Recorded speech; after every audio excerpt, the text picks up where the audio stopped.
खरं तर आजचं हे आंदोलन सोलापूरच्या नातीच्या, महाराष्ट्राच्या लेकीच्या आणि या देशातल्या प्रत्येक मुलीनं सुरक्षित राहिलं पाहिजे यासाठीचं हे आंदोलन आहे. आम्ही सगळ्या जणी आज रस्त्यावरती रणरणत्या उन्हामध्ये एकत्र आलोय, कारण जो नराधम 3.5-4 वर्षाच्या चिमुरडीवरती अत्याचार करतो त्याला जगण्याचा अधिकार नाही, तो फासावरतीच लटकला पाहिजे, ही मागणी समस्त सोलापूरकरांची, महाराष्ट्राची आहे.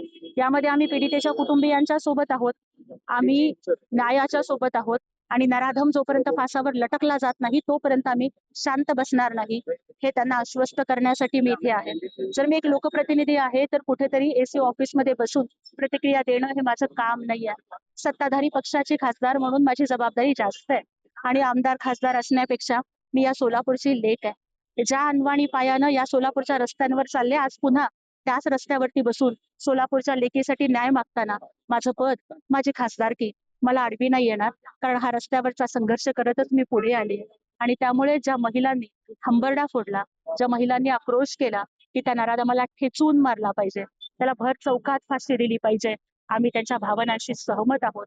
परंतु देशात कायद्याचं राज्य आहे आणि त्यामुळे ज्या पद्धतीनं माननीय मुख्यमंत्री आणि उपमुख्यमंत्री एकनाथजी शिंदे साहेबांनी, देवेंद्र फडणवीस साहेबांनी सांगितलं, नराधम जोपर्यंत फासावर लटकला जात नाही तोपर्यंत आम्ही स्वस्थ बसणार नाही. आता काही वेळापूर्वी फडणवीस शिंदे यांनी प्रेस बोलली आहे, राज्य सरकारवर टीका केलेली आहे. गृहमंत्र्यांनी नैतिक जबाबदारी घेऊन त्यांनी राजीनामा द्यावा, थोडं मोठं काल घडलेलं आहे. त्यांनी जल्लोष साजरा करत आहेत ते बंगाल इलेक्शनचा किंवा आसाम इलेक्शनचा. मला वाटतं की ही वेळ राजकारण करण्याची आहे का, ही वेळ राजकीय स्वार्थ साधण्याची आहे का? मी सुद्धा खूप काही बोलू शकते, मी सुद्धा प्रश्न विचारू शकते की जर सोलापूरच्या महिला जर रणरणत्या उन्हात रस्त्यावर आहेत तर ताई, मग आपली नैतिक जबाबदारी नाही का की त्यांच्यासोबत रस्त्यावर येऊन बसण्याची? पण दादा, मी हे बोलणार नाही.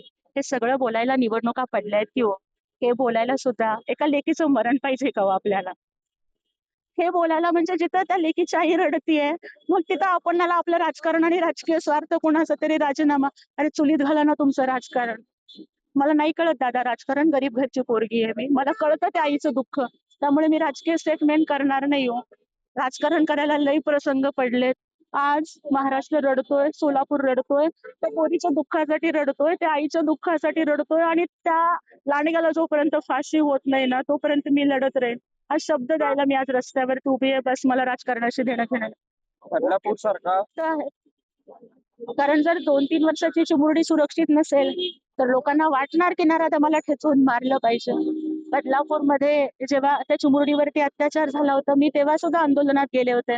त्या अक्षय शिंदेला पोलिसांनी ठोकला होता, तेव्हा खूप लोक अक्षय शिंदे फॅन क्लबचे अध्यक्ष झाले होते आणि अक्षय शिंदेच्या मरणावरती सुद्धा या लोकांनी दुःख व्यक्त केलं होतं. पण आम्ही आग्रहानं सांगत होतो की जर जो नराधम 2-3 वर्षाच्या चिमुरडीला सोडत नाही, जो नराधम पोलिसांवरती अत्याचार करतो, मग पोलिसांच्या बंदुका अशा आरोपींना ठोकायलाच असतात. तो बंदुकीतल्या टिकल्या, दिवाळीतल्या टिकल्या उडवण्यासाठी नसतात, हे आम्ही सांगत होतो. आज सुद्धा माननीय एकनाथ शिंदे साहेबांनी पीडितेच्या वडिलांना शब्द दिलाय की तो नराधम जास्त काळ जिवंत राहणार नाही, तो लवकरच फासावर लटकेल. मुख्यमंत्र्यांनी शब्द दिलाय की खटला फास्ट ट्रॅक कोर्टात चालवला जाईल, फास्ट ट्रॅक कोर्टामध्ये हा खटला चालवला जाईल. आणि एक महिला राज्यसभेचे खासदार म्हणून या विषयावरती मी स्वतः राज्यसभेमध्ये आवाज उठवेन आणि ज्या कुठल्या त्रुटी आहेत कायद्यामधल्या, की हा आरोपी जर जामिनावर बाहेर आला नसता किंवा हा आरोपी जर कायद्यातल्या त्रुटीमुळे निर्दोष सुटला नसता तर या घटना घडल्या नसत्या.